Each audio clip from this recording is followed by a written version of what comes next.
guys, welcome back to The New Critic, and today I'm going to be looking at my favorite movies of 2020.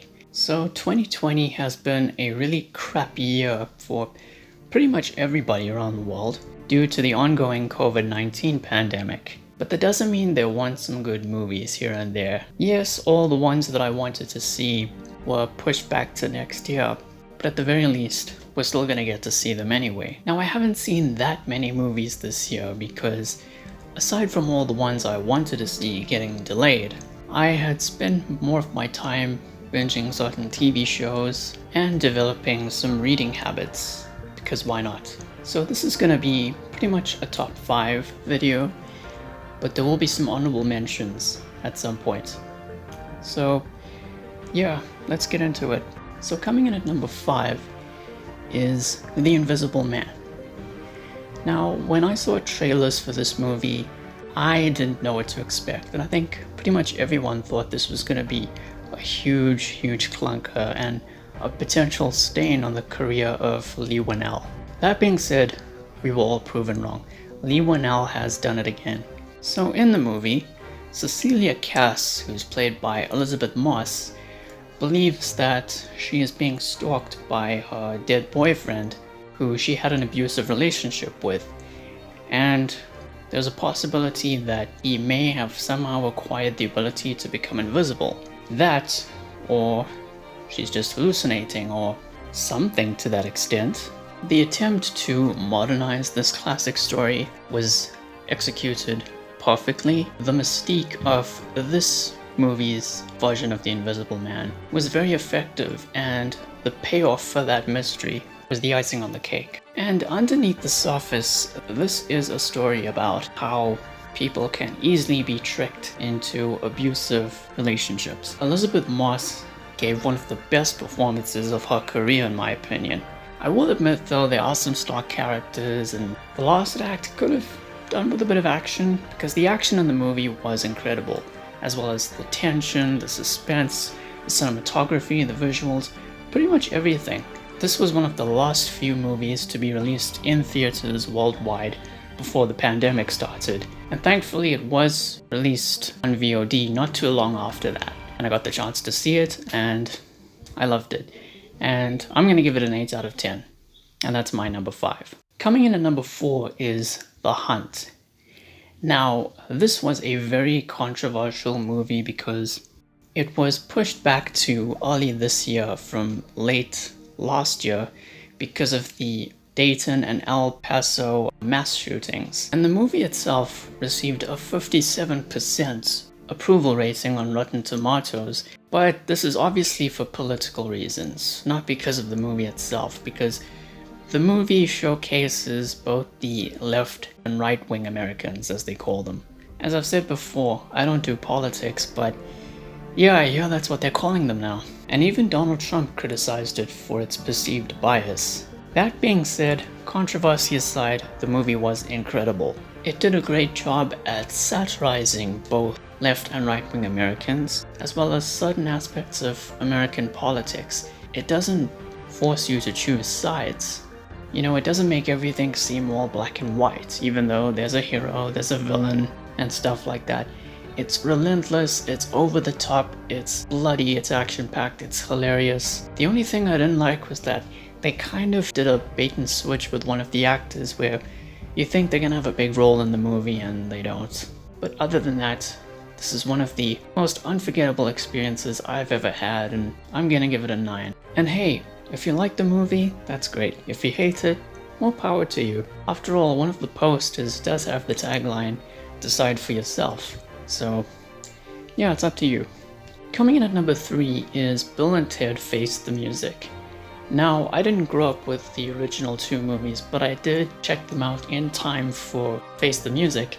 I love them, I thought they were fantastic, especially since I'm a big Keanu Reeves fan, and this sequel had the potential to be a complete disaster.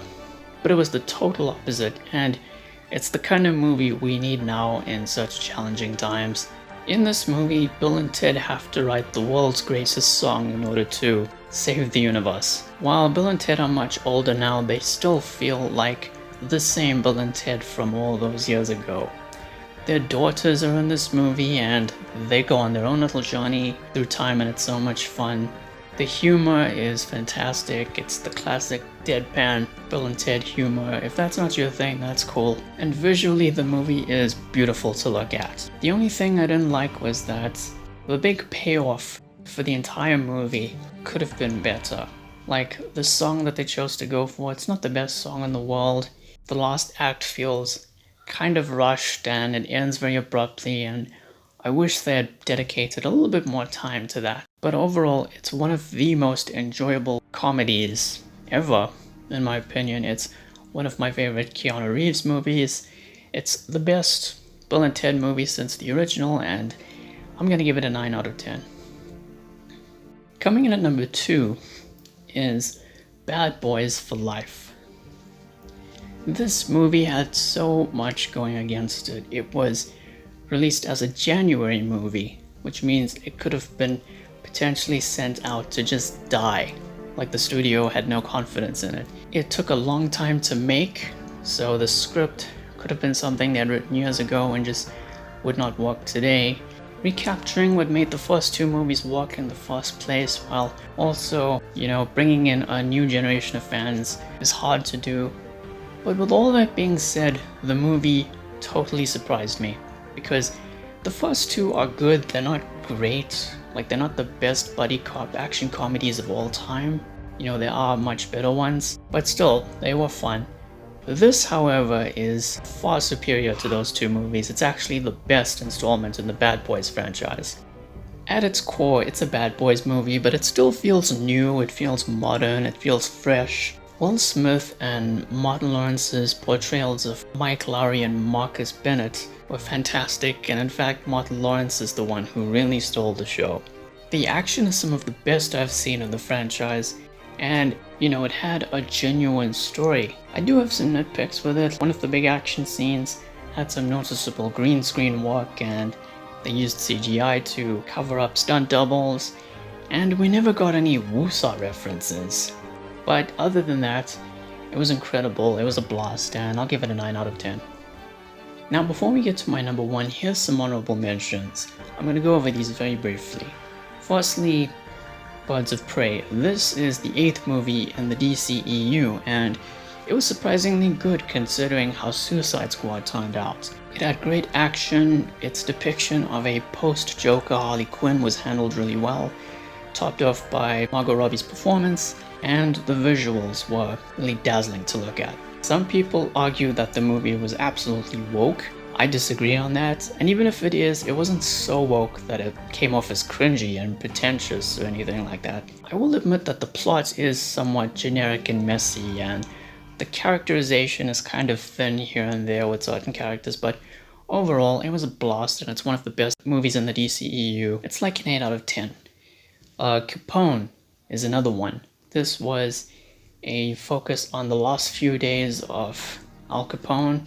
Tom Hardy played him really well. It focused on his deteriorating mental state, and I think that was done really well. It had some good cinematography. Some of the hallucinations that Al Capone has were well made. It is a little bit of a slog, and the editing can affect its cohesion, but still, it's a very underrated movie in my opinion. I'd give it an 8 out of 10. Christopher Nolan's latest outing, Tenet, which as of this recording is unfortunately my least favorite movie in his filmography. It's still a great film despite its complexity, which is actually something I really found to be fascinating. It's just that it doesn't have the same level of emotional weight as many of his other movies because the characters aren't all that interesting, and there's some sound mixing issues, as you've probably heard, making some of the dialogue inaudible. But the concept of time inversion, some of the story directions, and the visuals, cinematography, and the action, all of that was fantastic. I'd give it an 8. And lastly, Hillbilly Elegy, Ron Howard's latest movie. It gets way more hate than it deserves. It has like a 27% approval rating on Rotten Tomatoes for some reason, and people are calling it out for being shameless Oscar bait, and they're also looking at political reasons, which is getting tiresome at this point, and they're not really looking at the movie, for what it is. It's basically about a law student named J.D. Vance, who wrote the memoir that this movie is based on. He must return to his family in Ohio after an emergency, and whoever's watching this, if you're a success story, or if you're on the road to becoming a success story and you've had a troubled past of sorts or a rough upbringing, then this movie will be for you. I also like the structuring, the direction, and the performances in particular. Amy Adams and Glenn Close really gave it their all. It does have some cliches and it does drag a little bit in the second half, but overall I think it's a great film. I'll give it an 8. But my number one pick, the best movie of 2020, in my opinion, is The Platform. This is a Netflix original, which not only resonated with people during the pandemic, but is in general an exceptional movie. It is a social science fiction horror film, to be exact. Basically, if you haven't seen it, it takes place in this vertical self-management center where people are living on these floors in this building, and there's a moving platform with food.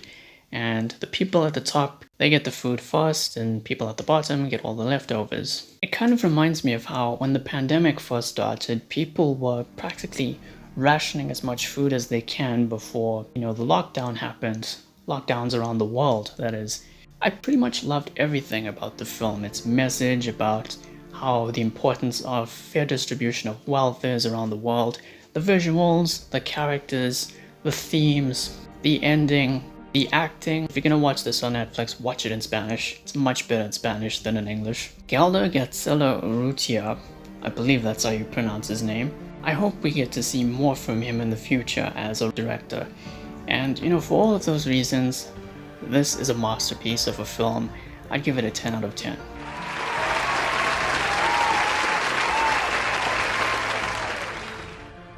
So yeah, those were my favorite movies of 2020. Next time, I think I'm probably gonna reveal my favorite game of the year, even though I'm not all that much of a gamer. There is one game I played that came out this year which I really enjoyed.